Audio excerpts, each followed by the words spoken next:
Injustice is the biggest threat to our society. Let us join our hands to eradicate injustice from the world.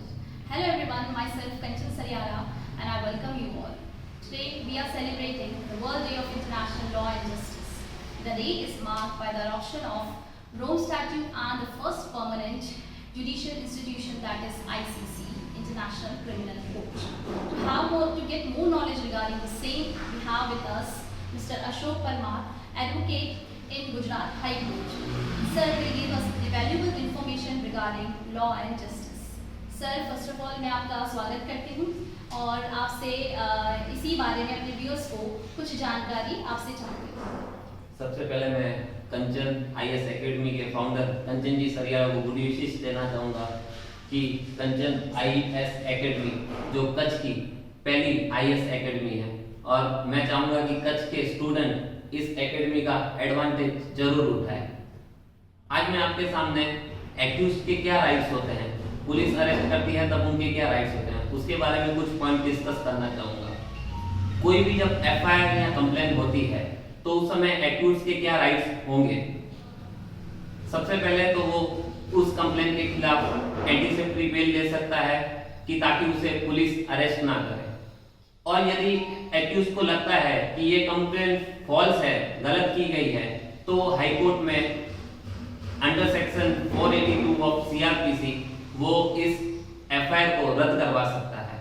उसके बाद किसी भी accused को यदि arrest किया जाता है तो उसका क्या प्रोसीजर होता है, उस समय एक्यूज के क्या राइट्स होते हैं। जनरली मेल के राइट्स होते हैं, उसमें से फीमेल्स के राइट्स हैं जो कुछ अलग है। फीमेल्स के राइट्स में फीमेल्स को सूर्यास्त के बाद और सूर्योदय के पहले अरेस्ट नहीं किया जा सकता है। यदि कोई पुलिस ऑफिसर्स को अगर फीमेल्स को अरेस्ट करना है तो वो लेडी कांस्टेबल को साथ में रख के या लेडीज पुलिस को साथ में रख के उसे अरेस्ट किया जा सकता है। और उसकी इन्वेस्टिगेशन पर्पस से किसी भी पुलिस ऑफिसर्स को अगर इन्वेस्टिगेशन करना है या पूछताछ करनी है तो वहां लेडीज पुलिस ऑफिसर्स को साथ में रख के उसकी पूछताछ की जा सकती है। अब आते हैं कि फॉर्मली जो एक्यूज के राइट्स क्या होते हैं, मेल और फीमेल दोनों के। अगर कोई भी एक्यूज को अरेस्ट करता है तो उसमें सबसे पहले उसके जो भी रिलेटिव्स होते हैं पुलिस को उसको इन्फॉर्म करना चाहिए कि भाई ये एक्यूज को हमने ये केसेस के अंदर में डिटेंशन किया है या अरेस्ट किया है। उसके बाद एक्यूज को कौन सी सेक्शन के तहत उसे अरेस्ट किया गया है और जो उसने ऑफेंस किया है वो बेलेबल है या नहीं है। अगर अपराध जमानती है तो फिर पुलिस को पुलिस स्टेशन से ही उसको बेल पे छोड़ देना चाहिए। अगर अपराध गैर जमानती है तो फिर उसे कोर्ट के सामने 24 घंटे के अंदर में पेश करना पड़ता है, और कोर्ट में पेश करने के बाद एक्यूज जो है वो अपने बेल के लिए अप्लाई कर सकता है। यदि एक्यूज फाइनेंशियली हेल्दी नहीं है तो वो लीगल एड में अप्लाई करके लीगल एडवोकेट हायर करके उसके लिए उसे कोई भी फीस या रुपए देने की जरूरत नहीं है, वो अपना डिफेंस ले सकता है। अब मैं आपके सामने एक सेकंड पॉइंट डिस्कस करना चाहूंगा कि अपनी जो न्याय प्रणाली है उसे और कैसे सुदृढ़ बनाया जाए। उसको सुदृढ़ बनाने के लिए सबसे पहले 3 पहलू पे ध्यान देना जरूरी है। पहला पुलिस, सेकंड कोर्ट और तीसरा लीगल एड।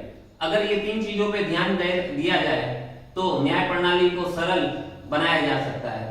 पुलिस में सबसे पहले जो पुलिस का महकमा है, जितनी पॉपुलेशन के सामने पुलिस का महकमा है उसको बढ़ाना चाहिए, और पुलिस फोर्स में लेडीज की ज्यादा से ज्यादा संख्या बढ़ानी चाहिए जिससे कि लेडीज को न्याय मिलने में आसानी हो।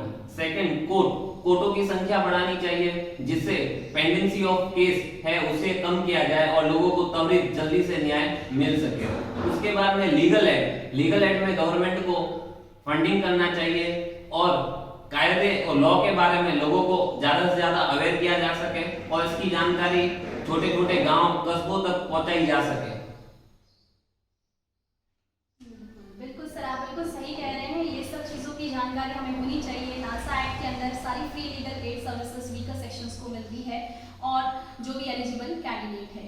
सो thank you once again sir for giving us such a valuable information and your precious time also. So I hope ये इन्फॉर्मेशन आपके काम आई हो। एंड लास्ट में इतना ही कहूँगी कि मैं man's capacity for justice makes democracy possible, but man's inclination to injustice necessary. Jai Hind. Thank you for watching.